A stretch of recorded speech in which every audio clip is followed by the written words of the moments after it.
একদিন কোটিপতি ছিলাম, এখন ভিখারি হয়ে গেছে। চারদিকে ঈদের আনন্দ, ঘরে ঘরে উৎসবের প্রস্তুতি, কিন্তু ভোলার ভেলুমিয়া ইউনিয়নের মানুষের চোখে ঘুম নেই, মনে নেই শান্তি।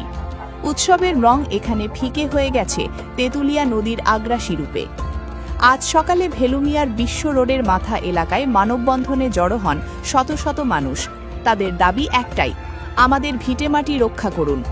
বিশ্ব রোডের মাথা থেকে শরীফ খা বাড়ির চতলা খাল পর্যন্ত প্রায় ৩ কিলোমিটার এলাকা জুড়ে চলছে এই তাণ্ডব। বিলীন হচ্ছে ফসলি জমি, বসতভিটা আর সাজানো সংসার।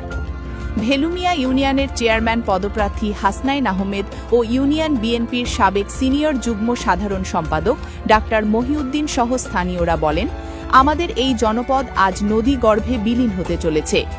অবিলম্বে সরকারি উদ্যোগে স্থায়ী সমাধান না করলে হাজার হাজার মানুষ ঠিকানা হারাবে। সরকারের কাছে আমাদের জোর দাবি, দ্রুত ব্লক বা জিও ব্যাগ ডাম্পিং শুরু করুন, তা না হলে মানচিত্র থেকে ভেলুমিয়া হারিয়ে যাবে। আপনারা জানেন যে আমাদের এই ৫ নম্বর ওয়ার্ড এবং ৯ নম্বর ওয়ার্ডের একটা বিশাল অংশ, প্রায় ৩ কিলোমিটার মতো রাস্তা বিশ্ব রোডের মাথা থেকে এই চতলার পার পর্যন্ত দীর্ঘদিন যাবৎ নদী ভাঙ্গল। আপনারা দেখেন যে মানুষের বাড়িঘর ছিল ওই নদীর মাঝখানে, আজকে এখানে চলে আসছে। এই বাড়িঘরগুলো সব ভেঙে নদীর গর্ভে চলে যাচ্ছে। অতি দ্রুত আমাদের এই নদী ভাঙ্গন যাতে রোধ করতে পারে সেই তারা ব্যবস্থা নেবে, কার্যকারী ব্যবস্থা নেবে। এই হাজার হাজার মানুষের পক্ষ থেকে এটাই আমাদের দাবি। কষ্টে আছি, আমাকে নদীতে বাড়িঘর ভেঙে লইয়া যাইতে আছে। ৪-৫টা ছেলে মেয়ে মারা গেছে, শিশু বাচ্চা। ৩ থেকে ৪ হাজার লোকের বসবাস এইখানে এই নদী ভাঙ্গার কাছে।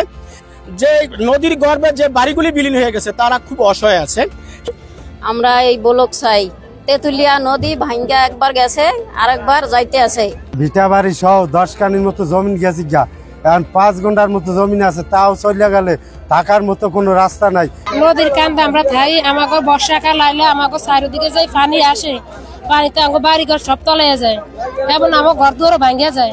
আমার বলক দিয়ে আমার রক্ষা করে। একবার আমাকে নদী ভাঙ্গা দিছে, দ্বিতীয়বার আমরা এদিকে আছি, এখন কি আমাকে নদী ভাঙ্গিয়ে দিতেছে, আমার কোনো বাড়িঘর নাই। আমাদের এদিকের মানুষের এত কষ্ট, এত দুর্ভোগ হয়, তাদের আমাদের এখন একটা সাইক্লোন সেন্টার আছে, ওইখানে তাদের আশ্রয় নিচ্ছে। মসজিদ এবং শিক্ষা প্রতিষ্ঠান ছিল, এখন আজকে কিছুই নাই, সম্পূর্ণ নদীতে বিলীন। অনেক এখান থেকে হাজার হাজার বাড়িঘর চলে যাচ্ছে, ঘনবসতি চলে যাচ্ছে, অনেক জমিন চলে যাচ্ছে এই জায়গা থেকে। তেঁতুলিয়া নদীতে বিশ্ব রোডের মাথা থেকে চতলার গোড়া পর্যন্ত প্রায় ৩ কিলোমিটার ভেঙে গেছে। এখানে প্রায় ৩,০০০ থেকে ৪,০০০ পরিবার খুবই অতি কষ্টে আছে এবং ফসলের জমি ভেঙে গেছে, মসজিদ, মাদ্রাসা, স্কুল ভেঙে গেছে। আমি বর্তমান প্রধানমন্ত্রী জনাব তারেক রহমানের কাছে আমার আকুল আবেদন থাকবে,